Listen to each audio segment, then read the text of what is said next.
Bonjour à toutes et à tous, on se retrouve dans cette nouvelle vidéo pour voir d'un petit peu plus près le calcul du barème. Tous les éléments du calcul du barème sont à retrouver à partir de la page 2 du Memento. Alors, on vous a fait un petit récapitulatif avec d'un côté la situation familiale et de l'autre la situation professionnelle et on va voir ça d'un petit peu plus près. Alors, situation familiale. Comme l'année dernière, on retrouve le rapprochement de conjoints. Attention, ce n'est pas le lieu de vie de son conjoint qui est pris en compte, mais le lieu de travail. Donc il faut réunir des conditions et si on les réunit, on peut avoir 2 points pour les vœux qui correspondent au lieu de travail de votre conjoint. Rapprochement de l'autre détenteur de l'autorité parentale conjointe, on réunit aussi des conditions et on peut obtenir 2 points pour ces vœux-là. Pour les parents isolés, il faut une attestation de la CAF, c'est très important, et réunir les conditions ici pour obtenir 2 points sur les vœux en question. Les enfants. Donc cette année encore, on considère les enfants déjà nés et pas à naître et les enfants qui ont moins de 18 ans au 1er septembre 2021. Il y a 0,99 points par enfant dans une limite maximum de 3,96 points, ce qui est l'équivalent de 4 enfants. Donc même si vous avez plus d'enfants, vous n'aurez pas plus de points que 3,96. Enfin, en ce qui concerne le handicap, vous avez dû faire une demande de RQTH au préalable, en général en début d'année, puis envoyer votre dossier au médecin de prévention. Le médecin de prévention peut vous accorder une bonification médicale ou pas. S'il vous l'accorde, il vous accorde 800 points, parfois sur une commune, parfois sur des écoles, parfois sur un type de poste. Tout dépend de votre pathologie et de ce qu'il estime être nécessaire pour votre pathologie. Mais ce ne sont pas 800 points accordés systématiquement pour son lieu de vie. S'il vous refuse la bonification médicale, vous avez de toute façon 10 points parce que vous avez une RQTH. Ensuite, nous allons regarder la situation professionnelle. Alors, il y a l'ancienneté de fonction d'enseignant dans le premier et dans le second degré de l'éducation nationale. L'année dernière, il n'y avait plus le second degré.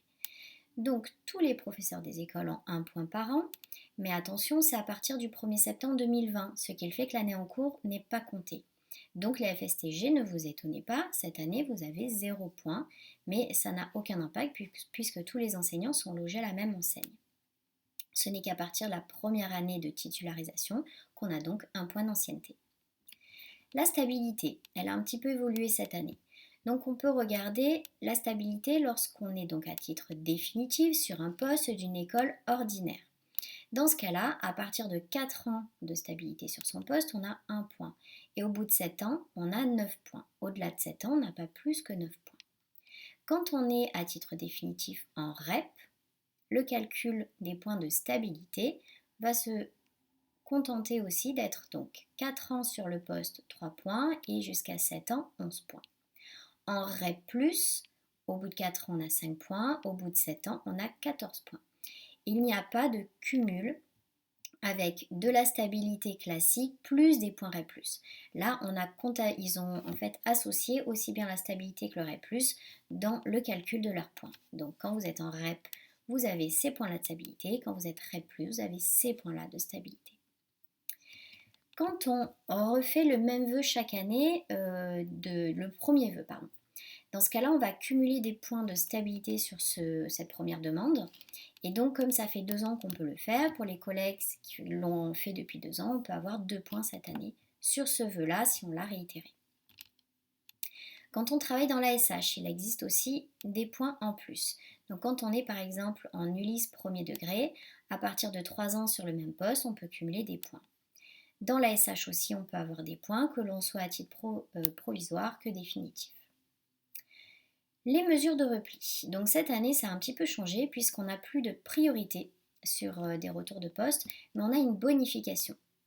Cette année, cette bonification s'élargit puisque si nous sommes sur un poste de maternelle et qu'il ferme, on peut avoir une bonification aussi bien sur de la maternelle que de l'élémentaire. Donc en priorité, on est sur une bonification maximum sur sa même école, puis sur sa même commune, puis sur les communes ou arrondissements limitrophes. Alors, on vous a fait des petits exemples.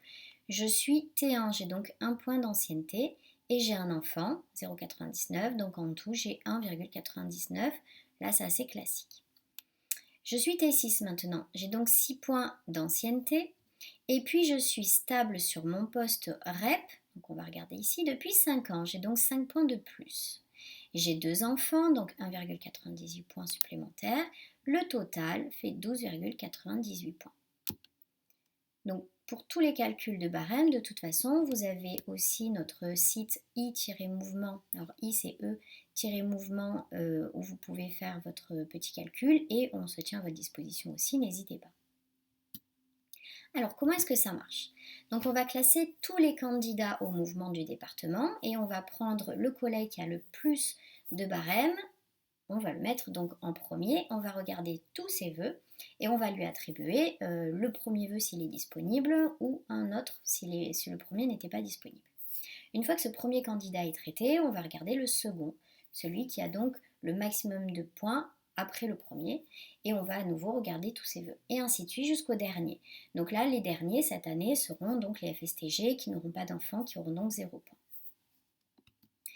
Quand il y a deux collègues qui ont le même barème, on peut avoir un départage qui se fait selon des critères qui sont déjà prévus, donc rang de vœux, le vœu précis qui est prioritaire sur un vœu large, donc c'est-à-dire si je demande une école précise d'une commune, je vais être prioritaire sur le collègue ou la collègue qui aura demandé une école par exemple élémentaire de cette même commune. La GS va départager, puis l'âge du candidat, le nombre d'enfants et enfin l'ancienneté sur le poste. En général, avec tous ces critères, on arrive à départager les collègues. Cette année, on a à nouveau des postes qui sont réservés au T1, donc les actuels FSTG. Et seuls ces FSTG pourront postuler sur ces 40 postes qui seront sur le département. On ne sait pas encore, on le saura donc le 30 mars. Ces postes-là seront départagés entre les FSTG selon leur barème. Donc l'année dernière, les mêmes postes qui sont partis ont été attribués aux FSTG qui avaient soit une bonification médicale, soit qui avaient des enfants, puisque c'est les seuls à avoir des points en fait, par rapport aux FSTG qui n'ont que zéro d'ancienneté et c'est tout.